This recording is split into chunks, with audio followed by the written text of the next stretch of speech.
Seems like this week, the overarching topic of this week is agreements and how do you put them in place.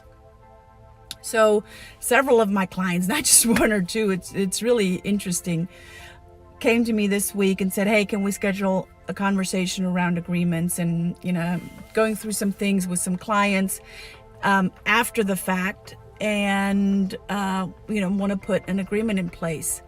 And I'm going, so let me give you an analogy. If you go to the bank and you open, say, a checking account, put some money into the checking account, and 2 weeks later you go to the bank and you go, oh yeah, by the way, I want 2% interest on that checking account. And the bank's going to go, no.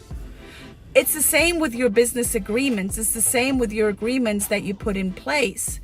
You got to handle the expectations up front, your own expectations and the expectations of the other party. You got to be on the same page, and you really got to speak up and speak out of what is it that you want and what is it that you're expecting, and also listen to where's the other side coming from, because quite frankly, we're all not coming from the same model of the world. And then after you had a verbal conversation, you put it in an email and say, okay, this is what I heard. This is how we're going to move forward. Are you in agreement with that? And then you put a contract or an agreement in place where both parties sign. If you don't do that and you come back after the fact and talk to the other person, go, well, that's actually what I heard and that's what I made it mean, and you put a lot of assumptions in there, that's A, how you burn bridges, and B, it's just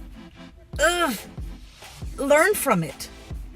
Make sure that you have your agreements in place. Make sure that everyone is on the same page. You don't want to burn bridges with people just by assuming or just by thinking, well, that's what we discussed verbally on the phone, and that's what we're going to do. Again, you're coming from two different models of the world. Make sure that you are on the same page. So agreements, I can't stress it enough of how necessary it is to have them before you go into any sort of relationship, business relationship, and handle objections and expectations up front and not wait till they occur, because that's where resentment happens, and that's where you get very resentful in the end.